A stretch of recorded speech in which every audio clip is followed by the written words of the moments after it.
Germans used this in their Blitzkrieg in World War II. A lot of it was kind of that, go around the sides and envelop the enemy. On the Eastern Front, they had a bunch of subdividing their army. So Alexander's phalanx was a mass of, let's say, 5,000 guys, and it was one unit. The Roman army is organized in an ever decreasing number of subunits. So you have a group of 8 guys who are a contubernia, the men who share a tent. You take 10 of those and they form a century of 80 men. You take a bunch of those and you form a cohort. You forget a bunch of those, you form a legion. So the Romans are able to subdivide their army. And the big sticking point comes at 197 BC at the Battle of Cynocephalae, when the Roman legion, you have a square shield that's kind of curved, and you have the short sword, the Roman gladius. And that's kind of the classic Roman legionary. Later, more things develop. My personal sort of relationship with armor is I got really by accident involved in this project to try to reconstruct this mysterious type of armor that was used especially by the Greeks and Alexander the Great, called the linoth. Like, what does it have to look like when you make it? And then we tried to reconstruct one of these things using only the glue and materials. So we had to use, animal glues, rabbit glue.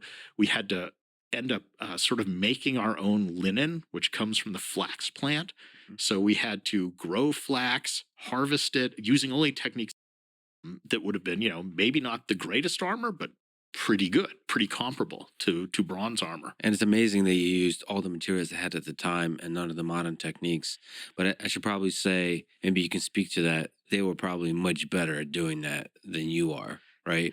Because like, again, generational, it's a skill. And it's a skill that probably is practiced across decades, across centuries. And to understand what it looked like, what were the materials, using the materials at the time, and actually doing ballistic testing. It's really cool. It's really cool that you see that there's a hole in the literature.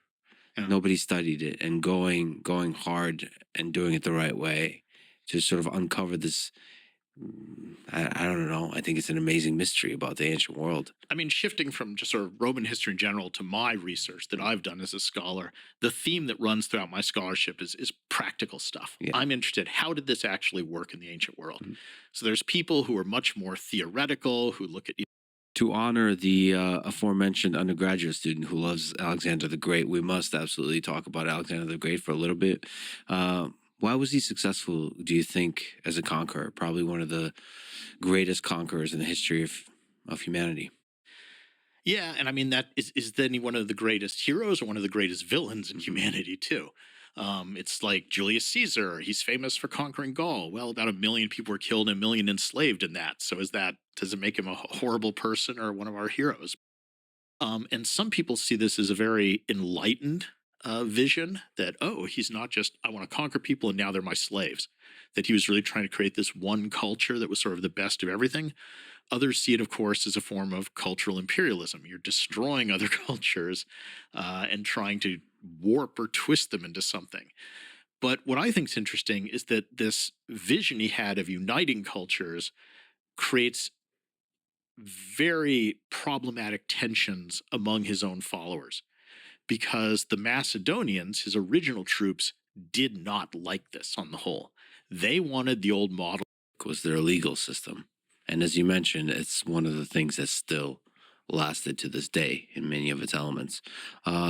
So it started with the 12 tables in 451 BC. Can you just speak to this legal system and the 12 tables? Yeah, I mean, Roman law is one of their most significant, maybe the most significant legacy they have on the modern world. So, I mean, just to start at that end of it, something like, 90% of the world.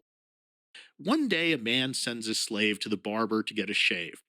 And the barber shop is adjacent to an athletic field. And 2 guys are on the athletic field throwing a ball back and forth. And one of them throws the ball badly. The other used of very melodramatic kinds of things. I mean, the most famous Roman orator of all time, Cicero, is a guy who made his entire career in the law courts. And that's how he made his reputation, was able to parlay that into political power, and eventually was elected to the highest office in the Roman government. But it's purely because of his skill, his facility at using words, at giving speeches in public. So they loved the puzzle and the game of That notion of citizenship is something that I think the Romans really emphasize and becomes a legacy to a lot of civilizations today, where citizenship means something. It's a special status. So you mentioned slavery. That's something that is common throughout human history.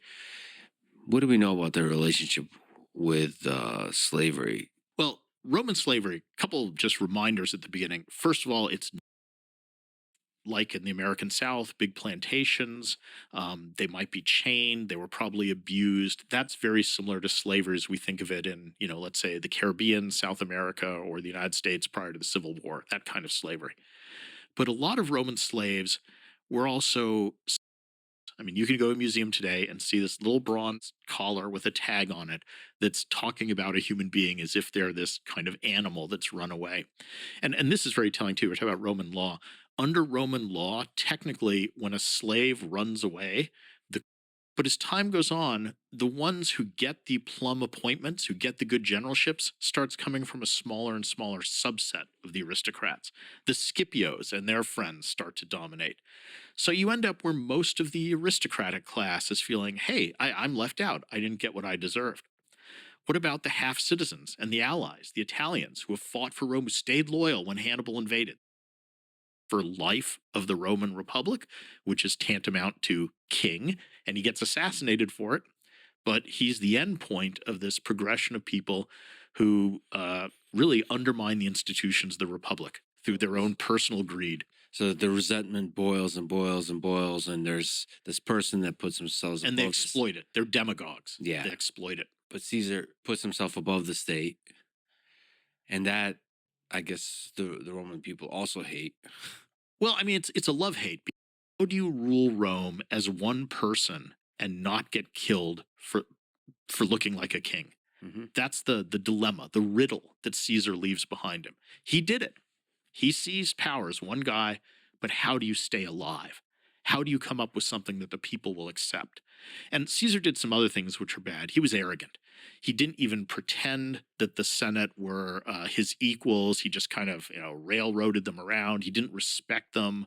He named a month after himself, July, Julius. He did egotistical things. So that pissed people off. They didn't like it. And when Caesar dies, it's this interesting moment. The Republic's sort of dead by then. It's you're gonna have a hard Sextus Pompey. Is it going to be Octavian? So now looking back at all that history, it just feels like history turns on so many interesting accidents because Octavian, later renamed Augustus, turned out to be actually dep- depends how you define good, but a good king slash emperor, different than Caesar in terms of humility, at least being able to play, uh, not to piss off everybody. Hmm. But like it could have been so many other people. It could that could have been the fall of Rome. That so like, it's a fascinating little turn of history. Maybe Caesar saw something in this individual. It's not an accident that he was in the will. Yeah, it's. I mean, Caesar clearly did see something in him, and Octavian. I mean, to cut to the end, is the one who emerges from all that as the victor. We can talk about how he does it, but he's the one who sort of ends up in the same position as Caesar. It takes him 30 years, but he defeats all the foes. He's the sole guy. He's the Senate. Octavian gets. So by this point, the Romans have experienced 100 years almost of civil war and chaos. So at that point, your family, maybe you've had family members die in these wars or been proscribed, your property has been confiscated, who knows what. And here's a guy who brings peace and stability and doesn't seem oppressive or cruel or whatever. So you're like, okay, fine. I don't care. Maybe he's killed the Republic, but at least we're not dying in the streets anymore. So that's a big thing he does. And secondly, even though Augustus always seemed kind of sickly, his constitution, he lives forever. Mhm. She, of course, famously ends up having a love affair with Caesar. Was that a genuine love, or was she just sort of, using this as a way to try and keep Egypt independent, to give it some status? We don't know. After she does have several kids with Caesar. After Caesar's assassinated and the Roman world is having another civil war between Octavian and Mark Antony. Mark Antony is basing himself in the East. He meets Cleopatra and he has a big love affair with her. And this one seems pretty genuine. I mean, Antony and Cleopatra, there's a lot of stories about them kind of partying together. They like to sort of cosplay and dress up as different gods. So Cleopatra would dress up as the goddess Isis, and Antony would dress up as the god Dionysus in a leopard skin, and they'd have these big parties and stuff. And they end up together. They had the largest building in Pompeii right on the Forum named after her with a giant statue of her. And she was a patron to a bunch of the most important guilds in Pompeii. Okay, she's the exception to the rule. Oh, but then there's these other four women we have from Pompeii who also were patrons of guilds. And then there's this woman, Plancia Magna, in this other place. And she was the most important patron in the town and put up all these statues. So at some point, when do you start to say, well, maybe women did play more of a role, but they just haven't been recorded in the sources in the way that maybe they deserve to be Yeah, that's a fascinating. back. And he was so proud of this that this is what he constantly boasted about. And the most famous statue of Augustus, the Augustus from Prima Porta, which is in the Vatican today, he's wearing a breastplate. And on the breastplate, right in the middle of the stomach, is a Parthian handing over a golden eagle, legionary standard, to a Roman. So this is what Augustus thought of as his greatest achievement. And that embassy that arranged that was the one that sent Musa to Parthia. So Augustus marks the start of the Roman Empire. Yep. You've written that Octavian Augustus would. First citizen, one of the titles. Emperor comes from imperator, one of the titles of Augustus. When Napoleon becomes emperor, what does he call himself? First consul, which is kind of like princeps. And then he calls himself emperor. I mean, everybody wants to be this kind of ruler. So he's the paradigm of this for the rest of history. And you can see that as both a positive and a negative legacy. It's kind of like Alexander. I mean, everybody wants to be the next Alexander. Now, nobody does become the next Alexander. Nobody's as successful as him, but a lot of people try for someone who could have given the most grandiose title. And the first line of it is, at the age of 18, when the liberty of the Republic was oppressed by a faction, I defended it. Now, the way I might phrase that sentence is, at the age of 18, I fought a civil war against another Roman and conquered the Roman state. But no, he defended the liberty of the Republic when it was oppressed by the tyranny of a faction. That's propaganda. And it works. It is propaganda, but is there a degree to which he also lived it? That kind of humility, establishing that humility as a standard of the way government operates. Really thought he was doing, because he's an enigma. And he has this great moment when he dies, right? What's his dying lines on his deathbed? He says, "If I've played my part well, dismiss me from the stage with applause."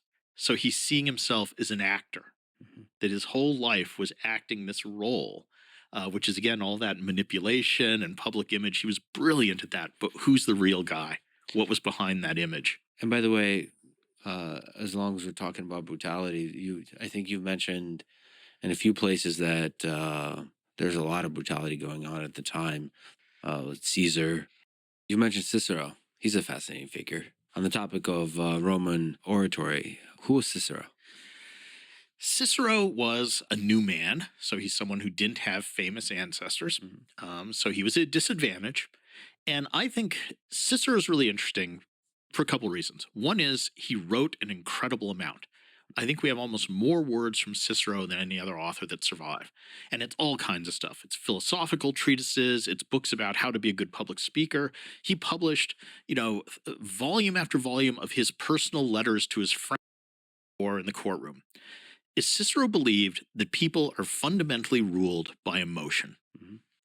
So if you can touch their emotions, all sorts of other things become less important. If you can get a jury emotionally worked up and fear, anger are particularly powerful there, then the facts might not matter, the truth might not matter, evidence might not matter, reason might not matter. Emotion is the key to everything. So Cicero used what I would arguably call a lot of tricks Mhm. to get his audience. Again, I tell you, I like practical stuff. And Right. this all started with, I kept reading about people like Cicero giving speeches, okay, in ancient Rome, lots of speeches.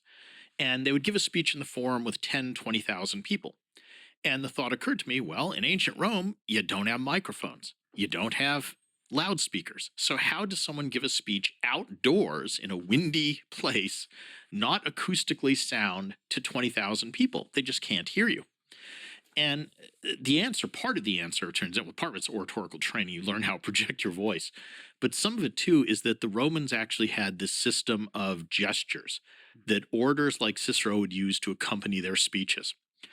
And what I ended up doing is combining two types of evidence again.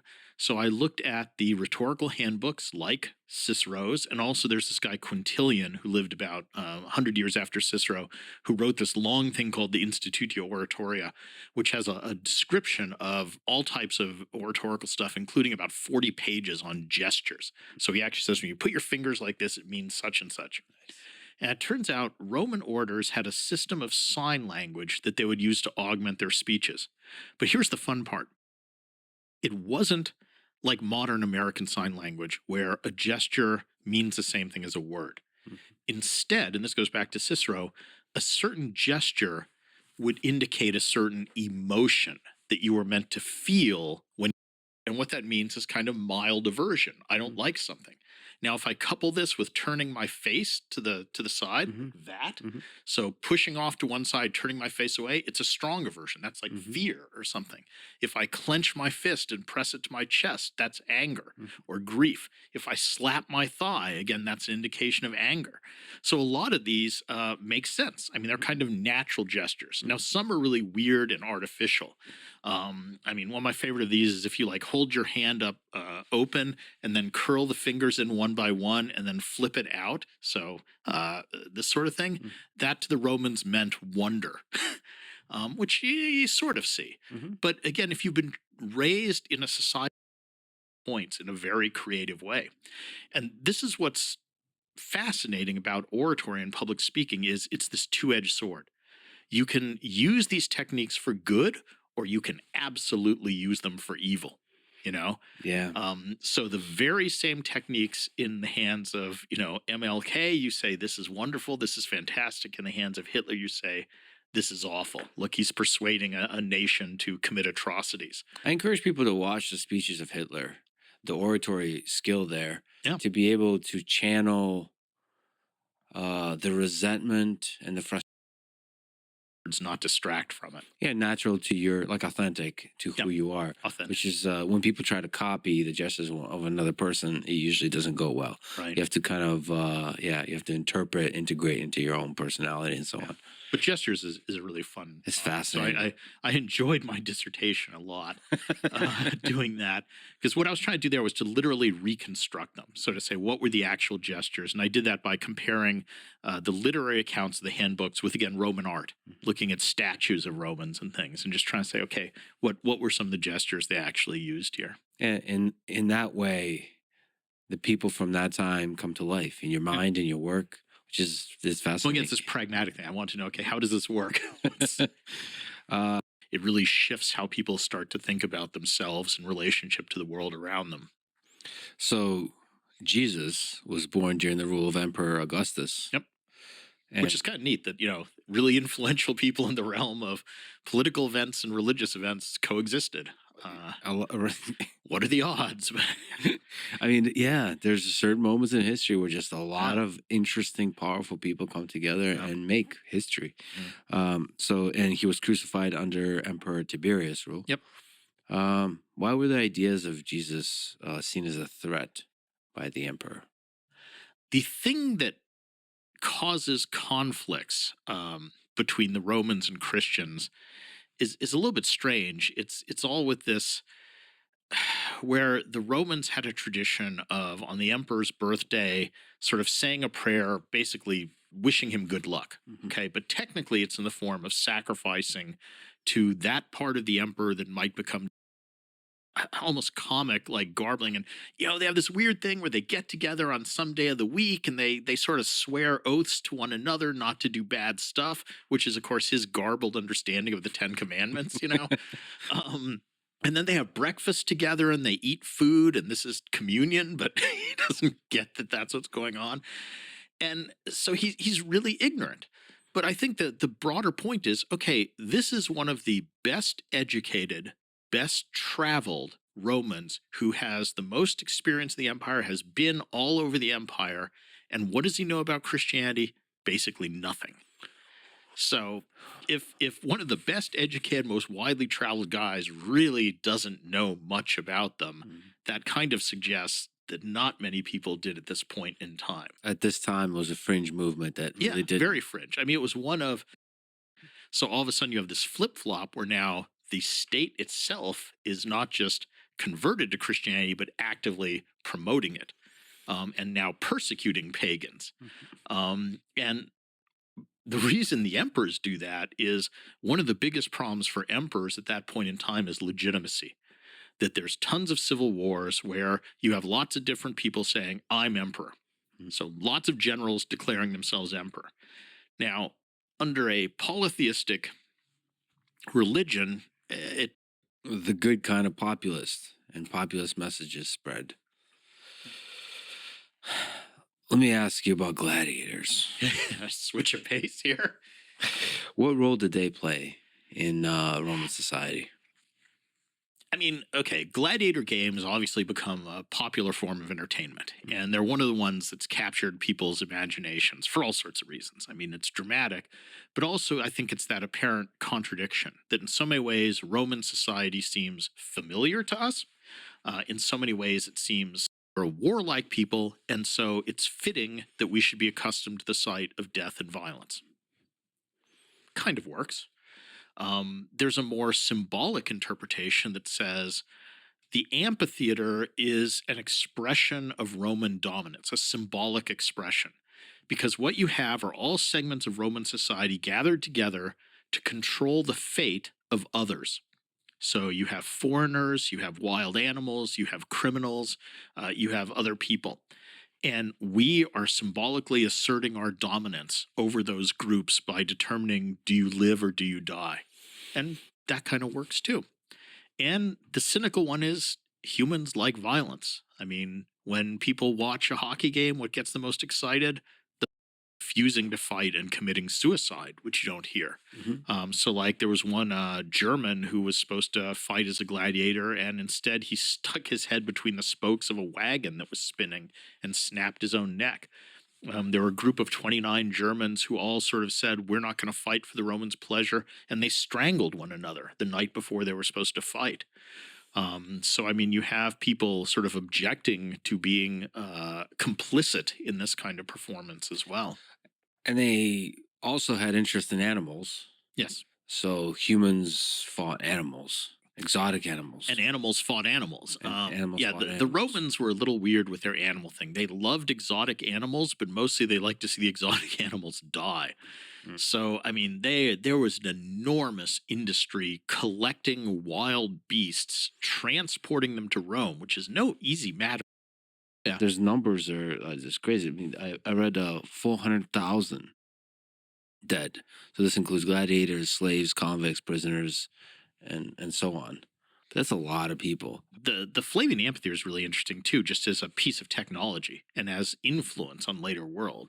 I mean, almost every sporting arena today owes something to the Flavian Amphitheater, the Colosseum, in terms of construction. And it was amazingly sophisticated building. I mean, it had, retractable awnings and elevators and ramps that things could just pop up into the arena from below. And it had very well designed passages where everybody could file in and file out very. So at the top, you're using pumice, that very light volcanic stone. So where you want it to be light, it's light. And it's here 2,000 years later. I mean, look around you. How many buildings that we're building now do you think are going to be here in 2,000 years? I suspect not many.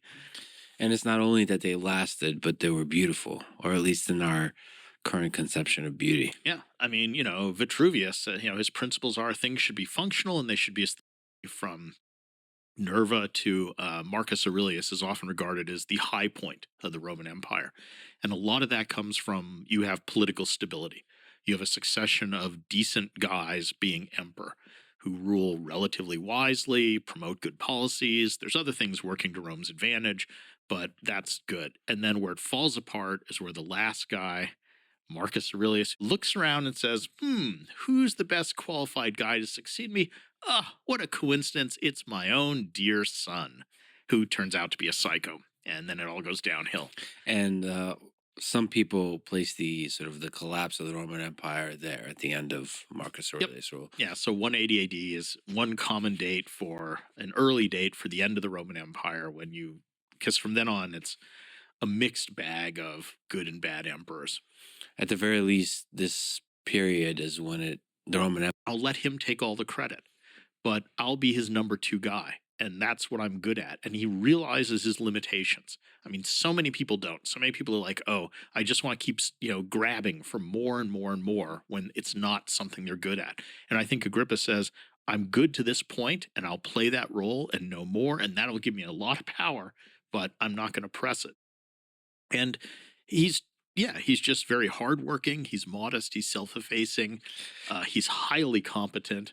I wonder how many people in history there are that are like the drivers, the COO of the whole operation that we Yeah. don't really think about or don't talk about enough, to where sort of they're really the mastermind. Or the ones who make and said, you have unlimited power.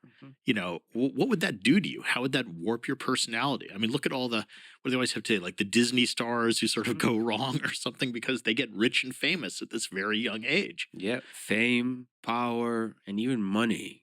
If you get way too much of it at a young age, Yeah. I think we're egotistical, narcissistic, all that kind of stuff as babies.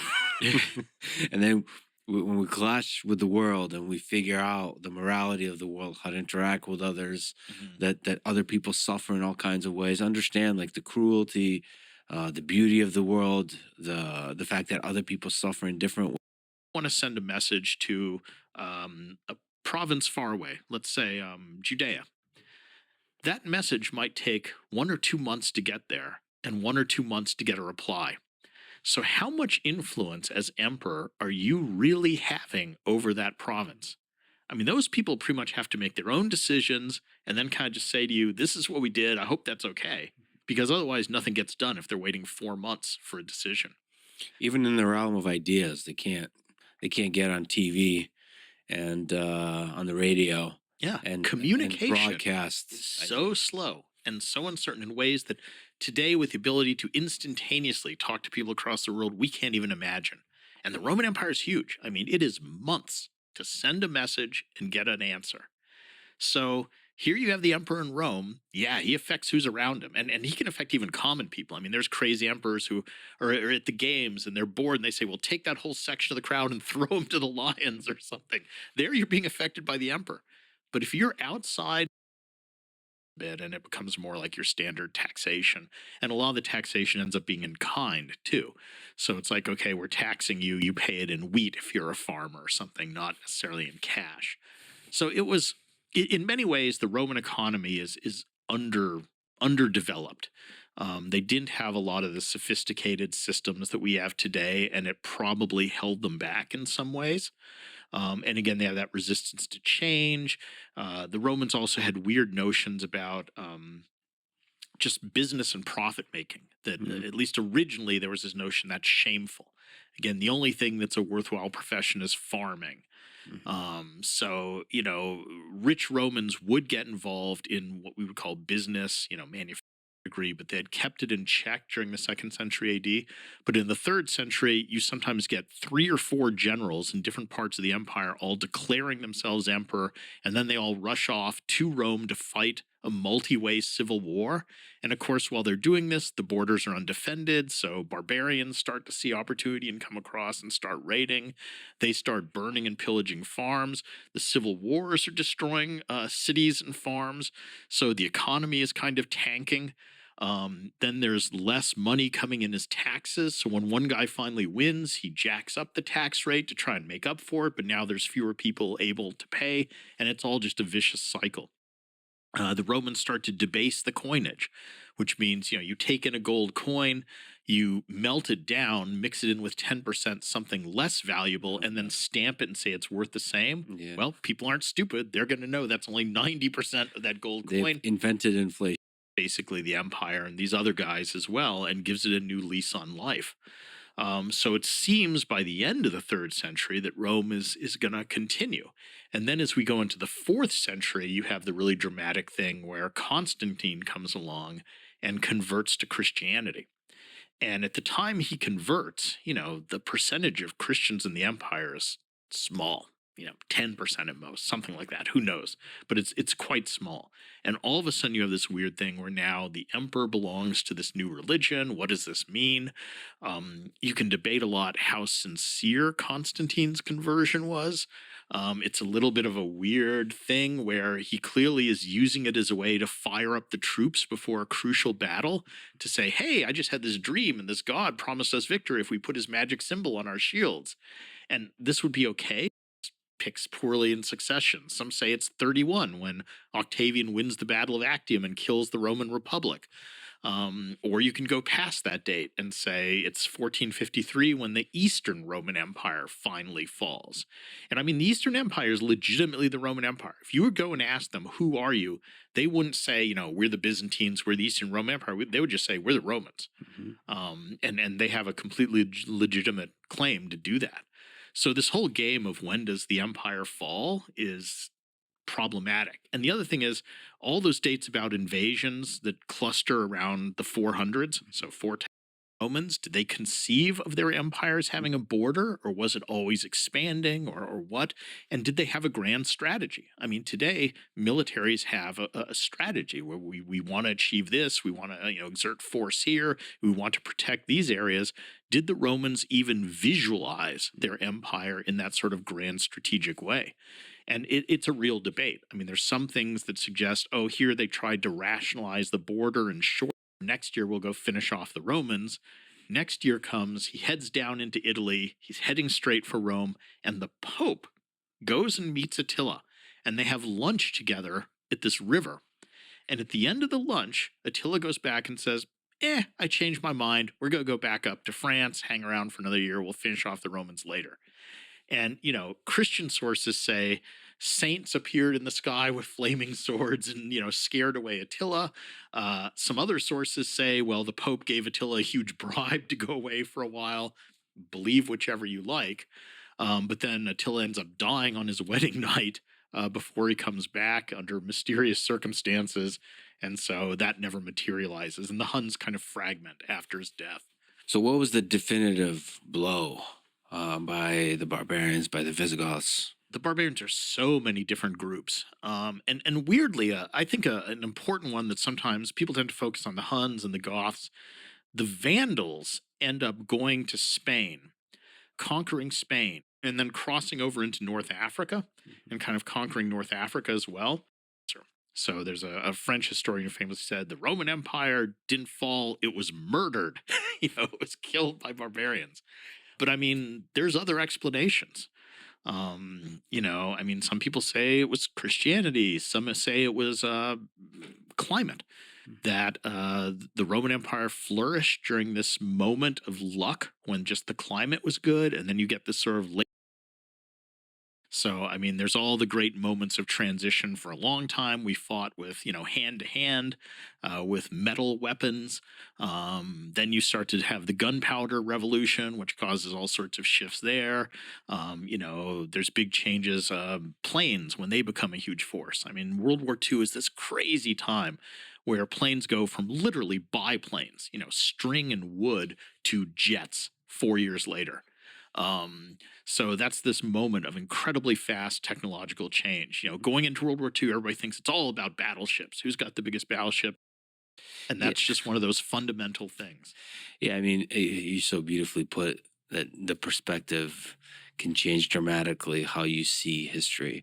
I mean, you could probably tell world history through what? Through olives, cinnamon, and gold. hmm Yeah, that's Just become really trendy is to look at history through objects. And I mean, for the Romans, the diet is huge. Mhm. I mean, probably 80% of the people in the Roman world ate basically a diet of olive oil, wine, um, and wheat, right? Mhm. That those three crops are the basic crops that they subsisted on. And just the way you have to grow those crops, where you grow them, that dictates so much. What's interesting about some of the Roman civil wars, particularly, is that they are world wars at the time. Mhm. So let's take the war after the assassination of Julius Caesar. We've talked about that one a lot. That was fought, there were battles there fought in Spain, in North Africa, in Greece, in Egypt, in Italy. I mean, truly across the entire breadth of the Mediterranean, involving at least 7 or 8 different factions of Romans. And that was the world to them. I mean, Mhm. that's very similar in a way to our modern world wars, where this was a global conflict, at least as they envisioned the world they knew of. And if we sort of, I don't know, somehow factor for, transport in military history, and the very specific example that in my lifetime I've seen play out twice is just certain places people make the same mistakes over and over again. So, a nice example is Afghanistan, or roughly that sort of northern Pakistan slash into what is Afghanistan. I mean, that is a geographic region that over and over again, so it's not only your own past you have to understand, but you have to understand other people, what's influencing them.